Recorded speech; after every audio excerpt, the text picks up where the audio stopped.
quand il va la voir, il cherche des prétextes, là. Il me donne des explications pendant au moins 10 minutes. Ah ben pourtant c'est pas un crime d'avoir une maîtresse quand on est veuf. Veuf? Oh, malheureux. Oh, pas ce mot-là devant moi, monsieur Breuil. Pourquoi? Comment? Vous n'avez pas su mon malheur? Quel malheur? Mais... Attendez, monsieur Breuil. Quoi? Madame Panis? Oui, monsieur Breuil.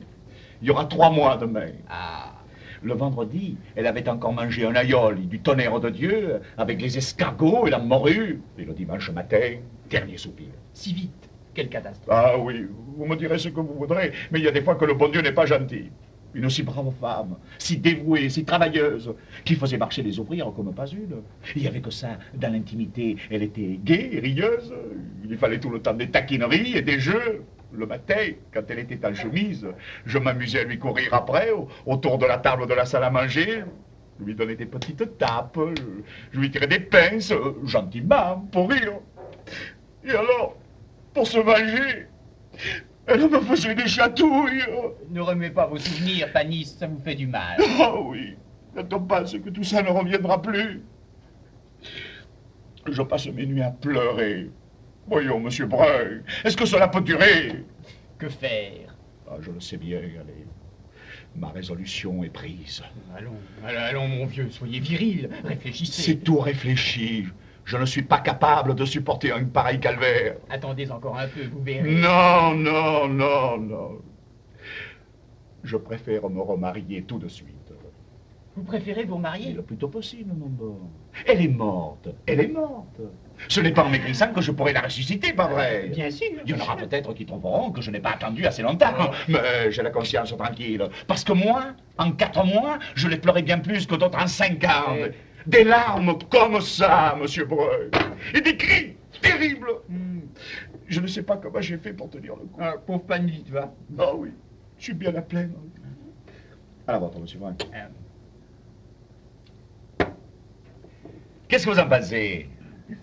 Je serais pas étonné si vous aviez déjà choisi votre nouvelle femme. Oh oui, naturellement. Et je vais présenter ma demande aujourd'hui. Qui est-ce? Ah non, non, non. Non, non, non, non, je ne peux pas vous le dire. Non, monsieur, moi, je ne peux pas.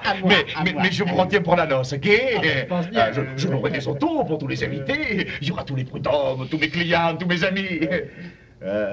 Il n'y manquera qu'une seule personne. Mais elle y manquera bien, allez.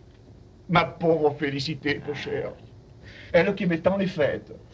Mais quoi, le bon Dieu ne l'a pas voulu? Que faire? Elle nous verra de là-haut, où elle est sûrement plus heureuse que nous, allez. Oui.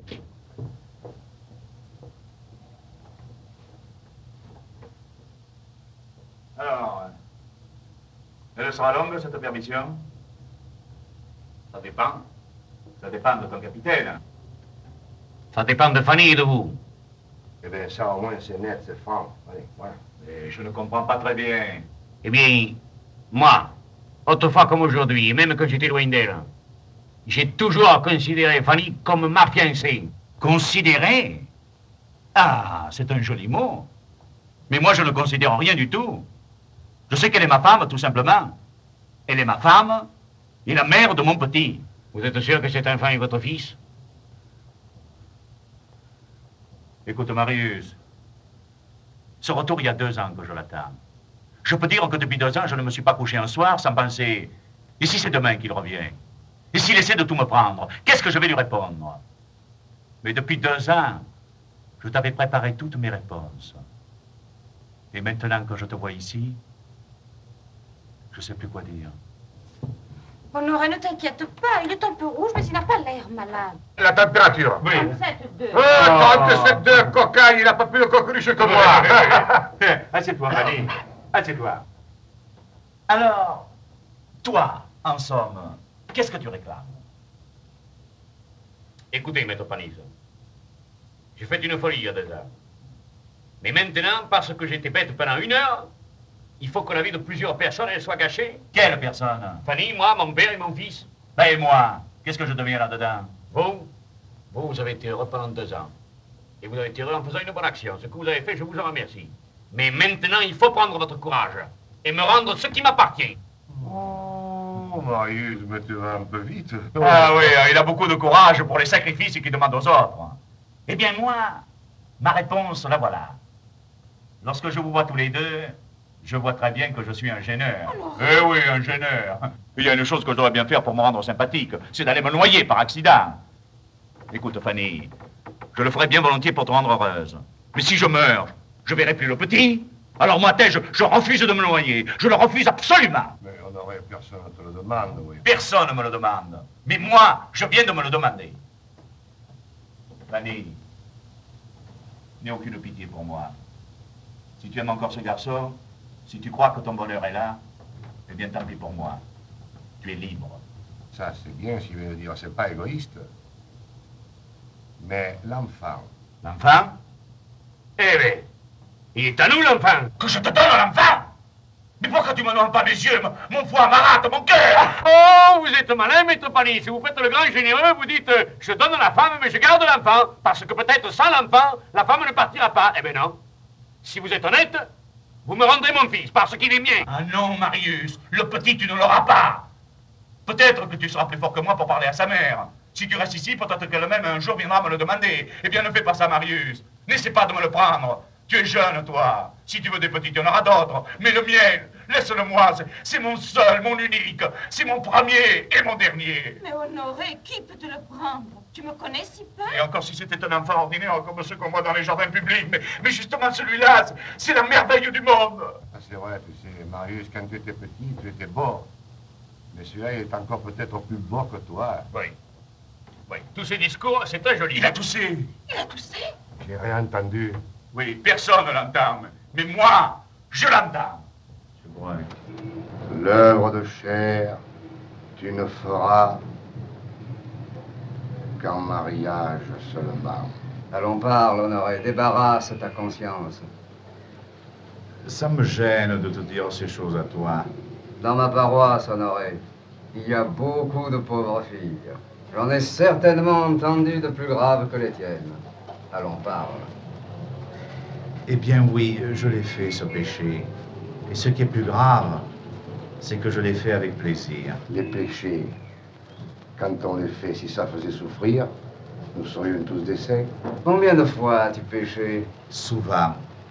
Et de toutes mes forces. Et quand j'étais jeune, tu comprends, avant mon premier mariage, j'avais une petite amie que vraiment... Tu t'en es confessé déjà, du moins je l'espère, quand tu t'es marié. Ah oui, c'est vrai. Alors ça, j'ai pas besoin de te le raconter. Hein. Oh, tu peux le raconter à nous, Honoré. C'est intéressant. Félix, je te rappelle à la plus élémentaire pudeur. Ensuite, pendant mon premier mariage, ça m'est encore arrivé. Mais ça, je te l'ai raconté quand je me suis confessé avant mon second mariage. Hein. Mais depuis cette dernière confession, Alors, le diable m'a tenté. quelle forme avait-il pris? Il avait pris la forme d'une de mes ouvrières. Laquelle? La petite rousse. Je m'en étais toujours douté. Honoré, je te rappelle que ta confession ne doit mettre en cause que toi-même. C'est une règle absolue. Pour toi, Félix, je te prie de sortir. C'est sérieux? Oui, sors. Beaucoup de grosse bourrique. Bon. Bon. Ton péché dura longtemps, 5 à 6 minutes. Hein. mais combien de mois? Ah, presque un an. Après, elle s'est mariée. Elle n'a plus voulu. Tu as l'air de le regretter. Ah, sur le moment, je l'ai regretté. Mais maintenant, je regrette de l'avoir regretté. Et quand je t'entends me parler comme ça, je le regrette sincèrement. Mais tu ne sais pas le plus terrible. Quand elle n'a plus voulu... Non, écoute, je crois que je ferais bien de ne pas finir ma confession, parce que je vois que ça te fait de la peine. Honoré, je t'écoute avec toute la tendresse qu'un prêtre peut offrir à tous les hommes. Allons, parle, Honoré. Eh bien, quand elle n'a plus voulu, j'en ai pris une autre. Oh, yo. Alors, c'est décidé, tu pars? Qui m'en empêcherait? Oh, certainement pas moi. Remarque que j'aurais pu le faire. Ah oui, les blagueurs là, qui t'ont fait la farce sont encore à l'hôtel Boulégon. J'aurais très bien pu aller les trouver et leur faire comprendre que leur charmante plaisanterie pouvait avoir des suites tragiques. Et ils seraient venus ici même pour te détromper. Eh bien, je ne l'ai pas fait. Pourquoi? Parce que maintenant que j'ai découvert le pot orange, c'est-à-dire le point faible, la gâchette de ta folie, je pense qu'il ne faut pas te retenir. D'abord, pendant 20 ans, tu m'aurais reproché de t'avoir fait manquer ta vie. Et ton état n'aurait pu que s'aggraver. S'aggraver, mon état. Et puis, peut-être que devant la réalité, tu te rendras compte de ta bêtise. Ça pourrait peut-être te guérir, qui sait? Ça pourrait peut-être m'apporter la gloire et la fortune, qui sait. Et en attendant, tu n'as pas de quoi t'acheter un rond de saucisson. Pardon, j'ai retiré mes économies de la caisse d'épargne. J'ai 1300 francs et 25 centimes. Et où veux-tu aller avec ça? À Paris. Je n'ai besoin que d'un billet de chemin de fer. Ah. D'ailleurs, le voici. Tu aurais dû prendre un aller-retour. Oh non, je reviendrai dans ma 8 cylindres. Mon contrat prévoit une avance de 10 000 francs et samedi prochain, 1000 $. Ramollissement de la cervelle. Espoir légitime et naturel. Délire pitoyable d'un prétentieux. Bon sens et logique d'un Français moyen. Fantasmagorie de Jean Bastre. Méfiance de boutiquier. Mais tu ne te rends pas compte qu'on s'est foutu de toi. De grands cœurs m'ont tendu la main. Mais un contrat comme le tien, mais ça ferait rire un fossoyeur, voyons. Or, je ne suis pas fossoyeur, et c'est peut-être pour ça que je ne ris pas. Si c'est possible d'entendre des choses pareilles. Va, sur mes premières économies, je t'achèterai Félix Potin. Il y a de quoi pleurer. Oui, tu as beau être injuste, méchant et incrédule, je te l'achèterai, Félix Potin. Et si tu ne le veux pas, je le jetterai. L'usine de jambon Olida, je t'en ferai cadeau pour ta fête.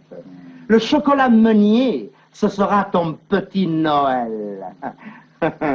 Tu m'as reproché le pain que je mangeais. Je te gaverai de brioche. Pauvre couillon. Pauvre. Pauvre. Pauvre couillon. Bonjour, Madame la boulangère. Je suis Madame le Marquis de Venelle, chef d'escadron à la retraite, mais paillard en activité. C'est vous dire que je suis très sensible à l'éclat de votre visage et que je vous suis profondément reconnaissant de bien vouloir être si belle. Ceci dit, je vous présente mon berger. Approche. Il se nomme Dominique. Ce Dominique viendra le mercredi et le samedi, muni du sac que vous voyez, pour prendre 30 pains. Il faudra donc, boulanger, que tu me fasses ces 30 pains 2 fois par semaine, en plus de ta fournée quotidienne. Et le samedi, si tu avais une douzaine de croissants ou de brioches, j'espère que cette déesse ne verra pas d'inconvénient à les mettre dans mon sac. Oui, monsieur. Monsieur le marquis. Bien, monsieur le marquis. Si je te parle de croissants et de brioches, c'est que dans mon château, qui n'est en réalité qu'une ferme, mais castellisée par ma seule présence, j'héberge en général 3 ou 4 dames de petite vertu que j'entretiens dans un luxe rustique pour le plaisir de mes vieux jours et le dévergondage de mes bergers. Parfaitement, monsieur le marquis. Ah non, pas parfaitement. Ce n'est pas l'avis du curé. Enfin, pour ce qui est de ta note, il te la réglera tous les samedis. Bien. Ah, détail pratique. Comme pour donner 30 pains, il faut au moins 10 minutes. Dominique ne viendra qu'à midi, pour ne pas faire attendre vos clients.